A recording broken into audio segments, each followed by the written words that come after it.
Assalamualaikum dan halo semuanya. Semoga kalian selalu sehat dan dilancarkan segala rezekinya dimanapun kalian berada. Film yang akan kita bahas kali ini berjudul Maharaja yang rilis di tahun 2024. Film ini merupakan film misteri India yang menceritakan tentang seorang tukang cukur yang mencari sebuah tempat sampah yang menghilang. Namun di balik pencarian tersebut terdapat sebuah misteri lebih besar yang berkaitan dengan kematian keluarganya di 13 tahun silam. Maharaja adalah film India berbahasa Tamil yang disutradarai Nitilan Swaminathan dan dibintangi Vijay Sethupathi sebagai tokoh utamanya. So, untuk lebih jelasnya langsung aja kita masuk ke alur ceritanya. Pria bernama Maharaja adalah tukang cukur yang tinggal di sebuah kota kecil bernama Palikaranai, Chennai. Bekerja selama beberapa tahun, Maharaja kini menjadi pegawai andalan Tuan Ramki yang merupakan pemilik tempat cukur. Tidak seperti biasa, Maharaja terlihat lesu dan mengatakan jika ia ingin mengambil cuti selama 2 hari. Dan karena terlihat sangat penting, Tuan Ramki akhirnya menyetujuinya.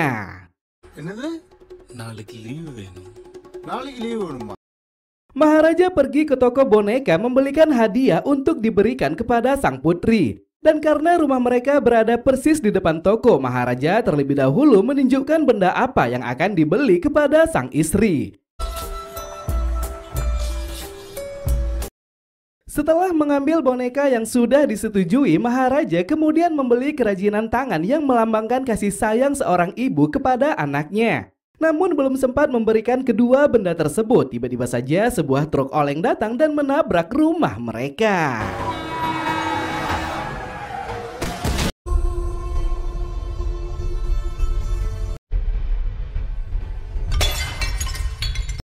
Tiga 13 tahun setelah kejadian tersebut, Maharaja berpindah tempat tinggal di sebuah rumah yang jauh dari keramaian. Bersama putrinya bernama Jyoti, mereka kini hidup bahagia walaupun tanpa seorang ibu. Ternyata dalam insiden tabrakan 13 tahun lalu, Jyoti selamat dari kecelakaan. Ia tidak terkena reruntuhan karena sebuah tempat sampah menutupi dan melindunginya. Hingga akhirnya sebagai ucapan terima kasih, tempat sampah tersebut kini diabadikan oleh Maharaja layaknya Dewi Penyelamat. Dan tak hanya itu saja, keduanya juga memberikan nama Laksmi yang mengartikan sebuah kasih sayang.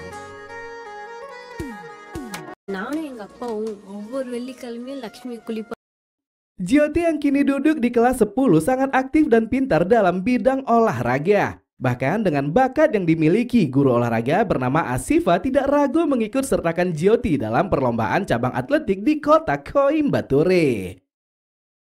Dengan keahlian dan profesi yang sudah ditekuninya selama bertahun-tahun, Maharaja kini membuka tempat cukur yang diberikannya nama Jyoti. Dan dibantu pria tua bernama Gopal, mereka sukses mendapatkan kepercayaan dari para pelanggan. Maharaja dan Jyoti memiliki kebiasaan mengunci pintu rumah dan meletakkannya di bawah pot bunga. Dan siapa yang sampai terlebih dahulu, mereka harus mengambil kunci di tempat tersebut. Di sisi lain, Maharaja juga memiliki kedekatan dengan seorang dokter bernama Mohan. Dahulu saat dilarikan ke rumah sakit, Dokter Mohan adalah dokter yang memberikan perawatan yang sangat baik kepada Jyoti.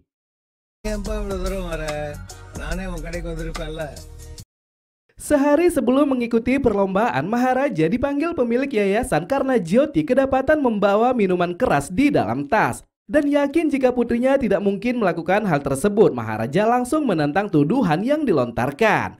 Tidak melakukan penyelidikan terlebih dahulu, pemilik yayasan sangat terkejut saat guru Asifa memperlihatkan sebuah video. Dan dari video itu diketahuilah jika seorang siswa dengan sengaja memasukkan minuman keras ke dalam tas Jyoti. Tidak terima karena putrinya disalahkan secara sepihak, Maharaja langsung menyuruh pemilik yayasan meminta maaf.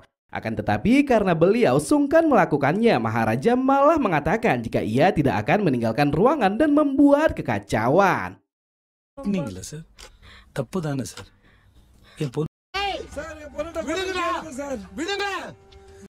Singkatnya, karena melihat kesungguhan tersebut, pemilik yayasan tidak punya pilihan lain selain mengiyakan permintaan Maharaja. Dan dengan penuh rasa penyesalan, beliau mengatakan jika ia telah bersalah kepada Jyoti.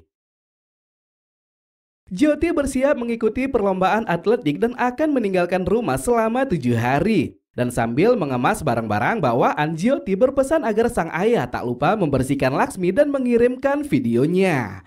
முக்கியமான விஷயம் லக்ஷ்மியை ஒழுங்கா சுத்தம் பண்ணி வை. Seperti rutinitasnya sehari-hari, Maharaja menutup tempat cukur pada pukul 10 malam dan kemudian mengendarai skuter untuk tiba di rumah. Namun entah apa yang terjadi di malam tersebut, Maharaja malah tidak sadarkan diri dengan kondisi rumah yang hancur berserakan. Seorang anggota dewan bernama Karunakan marah ke salah satu bengkel mobil yang menghilangkan kacamata hitamnya saat melakukan servis. Dan setelah ditelusuri, ternyata pekerja yang menangani mobil Karunakan adalah pria bernama Dana. Sangat yakin jika Dana yang mencuri kacamata hitamnya, Karunakan dengan beringas menghajar Dana sampai babak belur. Dan sebelum beranjak pergi, Karunakan mengatakan jika kacamatanya harus dikembalikan dalam kurun waktu 24 jam.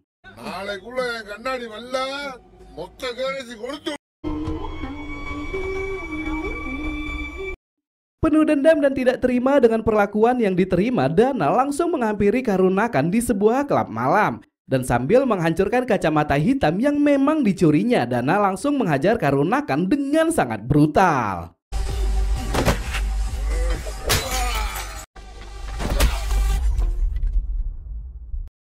Di momen ini terlihat jelas jika Dana sebenarnya bukanlah pekerja bengkel biasa. Dengan kemampuan bela diri yang dimiliki, Dana kemungkinan adalah seorang penjahat yang menyamar untuk menutupi identitas aslinya. Maharaja mendatangi kantor polisi dan membuat laporan kejahatan yang diterimanya beberapa malam lalu. Ternyata alasannya tidak sadarkan diri karena mendapatkan luka pukulan dari 3 orang perampok yang menyelinap masuk ke kediamannya. Pukul 10 malam saat sudah tiba di rumah, Maharaja disekap dari belakang oleh 3 orang perampok yang ingin melakukan pencurian. Dan karena tidak bisa melawan, salah satu perampok langsung memukul telinga Maharaja sampai tidak sadarkan diri. முகமூடி போட்டிருந்தாங்க sir.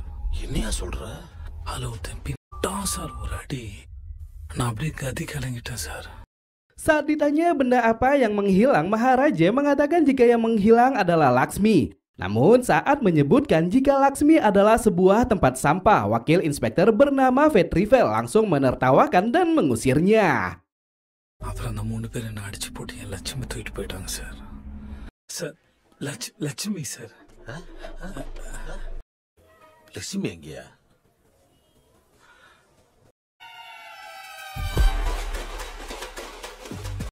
Bersikeras tidak mau pergi, Maharaja menguatkan diri dan memegang sebuah rak besi dengan sangat kuat. Dan alhasil karena desakan yang diterima, Maharaja malah membuat kantor polisi menjadi hancur berantakan.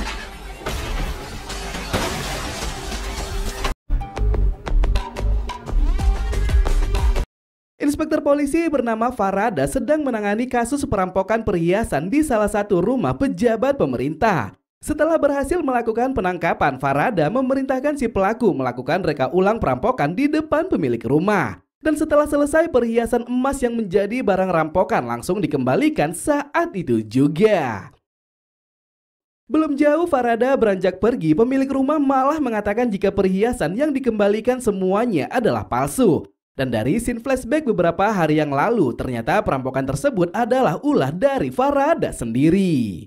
Farada dengan sengaja mempekerjakan seorang kriminal mencuri perhiasan di rumah pejabat korup demi mendapatkan keuntungan. Dan setelahnya ia kemudian membuat sandiwara penangkapan dan menukar perhiasan yang asli dengan perhiasan palsu. Intinya dari kejadian ini terlihat jelas jika Farada adalah polisi yang sangat terobsesi dengan uang. Namun karena sikap adilnya yang selalu membagi komisi hasil perampokan, para kriminal tidak ada yang keberatan dengan perintah tersebut. Tiba di kantor polisi, Farada terkejut dengan keadaan kantor yang hancur berserakan. Dan setelah Vetrivel menjelaskan semuanya, pandangan Farada langsung tertuju kepada Maharaja yang masih bertahan untuk menyampaikan keluhannya. Sama seperti personil lainnya, Farada juga merasa heran saat Maharaja bersikeras memintanya mencarikan tempat sampah yang menghilang. Akan tetapi karena rela membayar 100 juta demi tong sampah tersebut, Farada tanpa pikir panjang langsung mengiyakannya. Singkatnya, sebelum melakukan penyelidikan, Maharaja memberikan sebuah petunjuk jika salah satu pelaku memiliki benjolan seperti kuping di bagian punggung. அதுல தூண் முளைச்சிருந்தது sir. Dengan mengirimkan beberapa personil polisi, Farada yang melakukan pemeriksaan di kediaman Maharaja sedikit kaget dengan saldo rekening Maharaja yang mencapai 1,5 miliar. Dan merasa ada yang disembunyikan. Farada mengatakan jika Maharaja pasti menyembunyikan sebuah benda berharga di tempat sampah tersebut. சும்மா 5 அலைய வேணாம், பெருசா ஒரு அமௌண்ட்டை பார்த்துலாம். ஆமா, சொந்த வீடு தானே? ஆமா sir. Dua orang pria bernama Selvam dan juga Sabari tengah melakukan perampokan di salah satu rumah warga kaya raya. Keberingasan yang dilakukan keduanya kepada para korban sepertinya menunjukkan jika mereka adalah penjahat yang sangat kejam. Di mana setelah melakukan perampokan, Selvam dan Sabari melakukan pemerkosaan sebelum benar-benar membunuh para korbannya. செம்மையா வந்துக்குது இன்னைக்கு சாப்பாடு 5 நிமிஷம் ஒன்னொன்னு வந்து பத்தியா.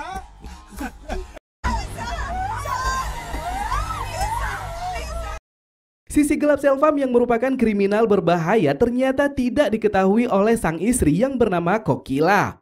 Pulang dengan membawa uang hasil rampokan, Selvam selalu memberikan kejutan kepada putri tersayangnya bernama Amu. Dirasa sulit mendapatkan tempat sampah yang menghilang, Farada memutuskan menempuh jalan singkat demi memenuhi permintaan Maharaja. Dan dengan mengerahkan semua anak buahnya, Farada memerintahkan mereka membeli tempat sampah di toko peralatan dapur. Personil polisi bernama Kuzandai tak sengaja bertemu dengan informan polisi bernama Nalasifam di salah satu toko peralatan. Dan setelah berbicara panjang lebar, Nalasifam menawarkan agar mereka membuat duplikat karena tempat sampah tersebut adalah model lama yang sangat mustahil untuk didapatkan. Di kantor polisi, Maharaja memutar rekaman video yang dikirimkan Jyoti selama di camp pertandingan. Dan di tengah kesibukannya, Jyoti tak lupa bertanya apakah Maharaja sudah membersihkan Laksmi seperti pesannya kemarin. Malam hari, pemilik bengkel mobil mendatangi kantor polisi dan membuat laporan pengaduan atas menghilangnya salah satu pekerja yang tak lain adalah Dana. Dan ketika duduk bersebelahan dengan Maharaja, sebuah scene flashback tentang keberadaan Dana akhirnya diperlihatkan. Malam setelah dirinya mengalami perampokan, Maharaja menemukan struk pembayaran jalan tol atas mobil Fortuner dengan plat TN1206. Mengetahui jika mobil itu adalah mobil anggota Dewan Karunakan, Maharaja langsung menghampirinya di sebuah klub malam. Setelah berbicara panjang lebar, Maharaja menyadari jika malam kemarin mobil Karunakan dibawa oleh seorang pekerja bengkel yang tak lain adalah Dana. Dan berdasarkan informasi yang disampaikan, Maharaja sangat yakin jika Dana adalah salah satu pelaku dari 3 perampok tersebut. Ketika akan meninggalkan klub malam, Maharaja menyaksikan kedatangan Dana yang datang sambil membawa kacamata hitam. Dan setelah selesai menghajar habis Karunakan, Maharaja langsung mengikuti Dana yang kini sudah tiba di sebuah gedung tua. Sadar jika dirinya diikuti dari belakang, Dana langsung memerintahkan semua anak buahnya untuk menghabisi Maharaja. Namun belum sempat hal itu mereka lakukan, Maharaja langsung menghajar mereka semua dengan sangat beringas.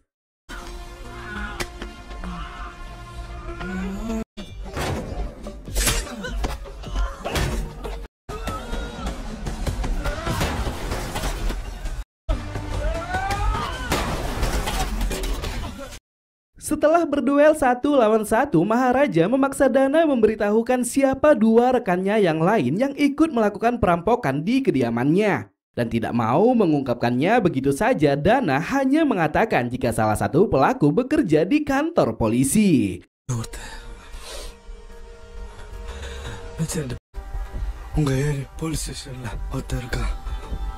Mengambil kesempatan dari kesilapan yang dilakukan Maharaja, Dana berusaha melarikan diri setelah menusuk kaki Maharaja dengan menggunakan besi. Akan tetapi karena tidak mau lepas begitu saja, Maharaja langsung menebas kelapa Dana sampai tewas seketika. Dari kejadian tersebut akhirnya terungkap jika kedatangan Maharaja ke kantor polisi sebenarnya bukan hanya untuk melaporkan tempat sampah yang menghilang. Maharaja sengaja bertahan demi bisa menemukan salah satu pelaku sesuai pernyataan yang disampaikan oleh Dana. Bertepatan jika 2 hari lagi Amu berulang tahun, Selvam berencana mengadakan pesta besar-besaran dan mengundang para tetangga. Dan untuk melengkapi acara tersebut, Selvam mengajak Kokila membeli sebuah perhiasan sebagai kado ulang tahun untuk Amu. Tanpa sepengetahuan Kokila dari mana ia mendapatkan uang, Selvam memilih perhiasan yang dilapisi berlian berlambang kaki bayi. Dan memiliki harapan yang sangat besar, Selvam mengatakan jika ia harus bisa membahagiakan Amu bagaimanapun caranya. Di camp pertandingan, Asifa memperhatikan wajah Jyoti yang sedikit lesu. Dan setelah mengajaknya berbincang, Jyoti ternyata sangat merindukan Maharaja yang sampai sekarang belum juga memberikan kabar. Kuzandai bersama Nalasivam tiba di toko pengrajin besi yang ahli dalam membuat barang replika. Dengan menunjukkan foto tempat sampah milik Maharaja, pengrajin tersebut akhirnya bisa menyelesaikan barang tiruan yang bentuknya sangat mirip dengan aslinya. Saat sedang menyiapkan acara ulang tahun Amu, Kokila meminta Selvam mencukur jenggot demi merapikan penampilan. Dan tidak mau membuat sang istri kecewa, Selvam langsung mencari tempat cukur yang ternyata adalah milik Tuan Ramki.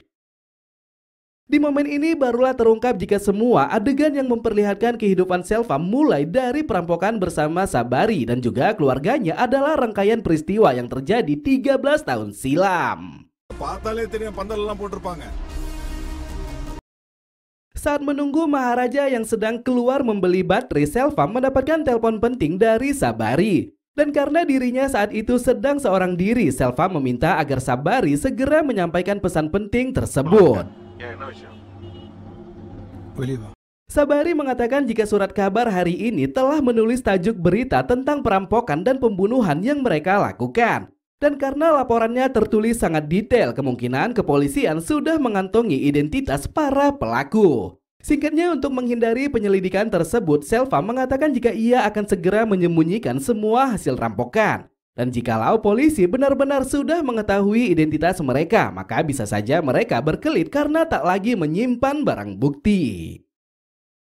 Tanpa disadari Selvam, ternyata percakapan tersebut terdengar jelas oleh Maharaja. Namun berpura-pura tidak mendengarkannya, Maharaja dengan santai menyelesaikan pekerjaan dan tidak mengucap sepatah kata pun.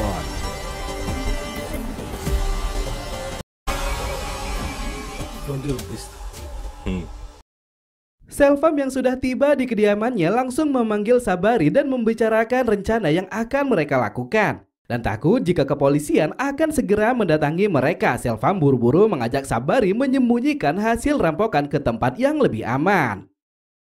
Di tempat cukur Tuan Ramki, Maharaja menemukan kotak perhiasan yang isinya adalah liontin milik Amu. Dan yakin jika benda tersebut sangat berharga, Maharaja langsung bergegas untuk mengembalikannya. Naas saat sudah tiba di kediaman Selvam, kedatangan Maharaja ternyata bersamaan dengan kedatangan kepolisian yang ingin menangkap Selvam dan juga Sabari. Dan puncak dari penangkapan tersebut, Kokila akhirnya mengetahui jika sang suami adalah seorang kriminal. Di tengah insiden penangkapan yang berlangsung, Sabari tewas tertembak karena berusaha melakukan perlawanan. Sedangkan Selvam yang tertunduk malu tidak bisa melakukan pembelaan apapun saat kepolisian menggiringnya di depan semua tamu undangan.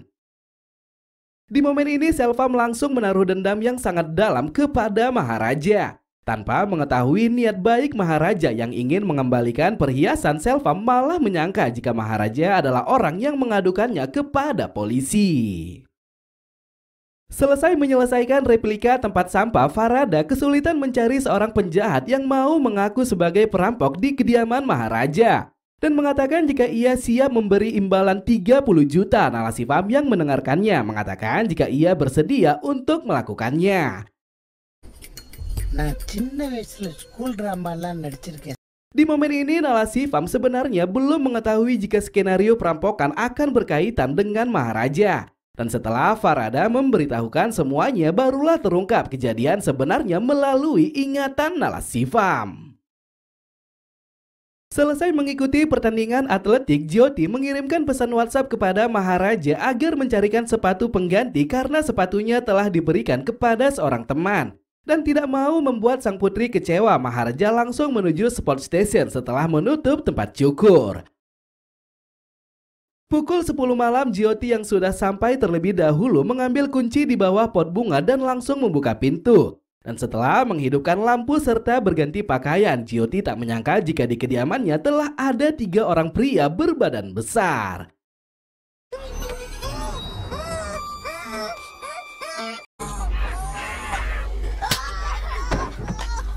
Tiga pria yang tak lain adalah Selvam, Dana, dan juga Nalasivam berencana membunuh Maharaja atas kejadian 13 tahun lalu. Namun karena Maharaja tidak berada di rumah, Selvam akhirnya melampiaskan kekesalannya kepada Jyoti. Nasib malang yang menimpa Jyoti ternyata tidak hanya sampai di situ saja. Setelah Selvam memukulinya hingga babak belur, Nalasivam malah mengatakan jika ia sudah tidak tahan dan berniat melakukan pemerkosaan. Jyoti yang tak lagi berdaya tidak bisa melakukan perlawanan saat dirinya dinodai oleh Nalasivam. Dan tak cukup sekali, Nalasivam malah melakukan perbuatan bejat tersebut sebanyak 2 kali berturut-turut. Sesampainya di rumah, Maharaja sangat terkejut mendapati keadaan rumah yang hancur berserakan. Dan sambil memeriksa ke dalam kamar, Maharaja menjadi sangat syok begitu melihat Jyoti yang sudah sangat kritis. Menyadari jika putrinya dalam bahaya, Maharaja langsung membawa Jyoti ke rumah sakit. Dan dipegang langsung oleh Dr. Mohan, Maharaja tak lupa meletakkan tempat sampah Laksmi di bawah tempat tidur Jyoti. Menahan rasa sakit yang sangat perih, Jyoti meminta Maharaja mencari 3 orang pria yang membuatnya seperti ini. Dan walaupun tidak mengenal siapa mereka, Jyoti mengatakan jika pria yang meruda paksa dirinya memiliki benjolan seperti kuping di bagian punggung. Frustasi dengan nasib malang yang menimpa sang putri, Maharaja pulang ke rumah dan memukul dirinya sendiri sampai tidak sadarkan diri. Namun di balik keputusasaan tersebut, Maharaja malah menemukan struk pembayaran jalan tol yang akhirnya membawanya kepada Dana. Farada membawa Nalasivam ke kediaman Maharaja untuk mengembalikan tempat sampah replika yang telah selesai. Dan bersamaan dengan dirinya yang diperintahkan melakukan reka ulang, Maharaja malah menemukan benjolan seperti kuping di bagian punggung Nalasivam. Yakin jika Nalasivam adalah orang yang melakukan pemerkosaan, Maharaja mencoba melakukan sandiwara dan meminta agar Nalasivam dibebaskan. Akan tetapi tanpa sepengetahuannya, Farada malah mengatakan jika ia sudah mengetahui semua fakta yang sebenarnya. Kepolisian yang menerima pengaduan atas menghilangnya Dana melakukan penyelidikan berdasarkan nomor telepon. Dan setelah tiba di gedung tua, mereka pun menemukan ponsel Dana yang ternyata di dalamnya ada panggilan tidak terjawab dari Nalasivam. Berdasarkan barang bukti tersebut, Farada langsung melakukan penyelidikan terkait hubungan di antara Dana dan juga Nalasivam. Dan setelah mengembangkan investigasi, Farada akhirnya mendapatkan laporan dari Dr. Mohan yang menjelaskan tentang pemerkosaan Jyoti. Atas dasar peri kemanusiaan dan menempatkan dirinya sebagai seorang ayah, Farada tak menyesal menyerahkan Nalasivam kepada Maharaja. Dan sambil beranjak pergi, Farada mempersilahkan Maharaja menghukum Nalasivam sesuai keinginannya. Sebelum benar-benar dibunuh, Nalasivam mencoba meminta maaf atas kesalahan yang sudah dilakukan. Dan walaupun dirinya akan tewas di tangan Maharaja, Nalasivam akhirnya mengatakan jika yang dilakukannya adalah perintah dari Selvam. Tiba di lokasi konstruksi tempat Selvam bekerja, Maharaja langsung menghajar Selvam tanpa ampun. Dan setelah membuatnya tidak berdaya, Jyoti yang datang bersama Guru Asifa kemudian melemparkan sekantong perhiasan ke wajah Selvam.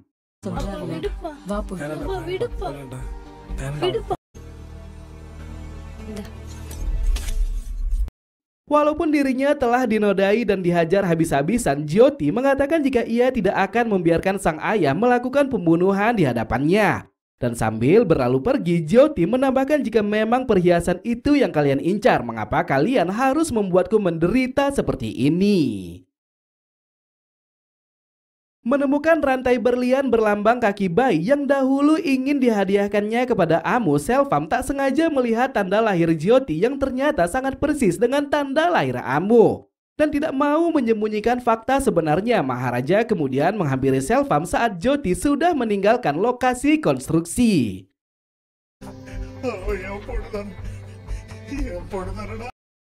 Terungkap setelah penangkapan Selvam di 13 tahun silam, Maharaja bersama istri dan putrinya datang ke rumah baru Kokila untuk mengembalikan perhiasan milik Amu. Namun tanpa disangka saat hendak membelikan hadiah kepada Amu, sebuah truk malah menabrak rumah Kokila dan menewaskan semua orang kecuali Amu.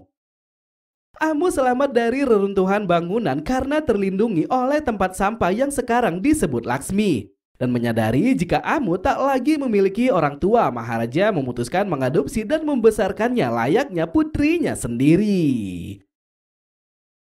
Mengingat tindakan kejam yang dilakukannya bersama Nalatsifam dan juga Dana, Selvam tak henti-hentinya menyesali perbuatannya kepada Amu. Dan merasa bersalah telah menyakiti putrinya sendiri, Selvam akhirnya menjatuhkan diri bersama penyesalan yang sangat mendalam. Di akhir film, Maharaja merasa jika ia tidak perlu mengungkapkan identitas Jyoti yang sebenarnya. Dan bersamaan dengan dirinya yang meredakan tangisan Jyoti, film pun berakhir. So, mungkin sampai di sini aja ya cerita kali ini. Makasih banyak yang sudah hadir. Jika ada kata-kata saya yang salah, mohon dimaafkan. Saya Ahmad pamit undur diri. Tetap hidup sehat. Thanks for watching and see you to the next video. Bye-bye.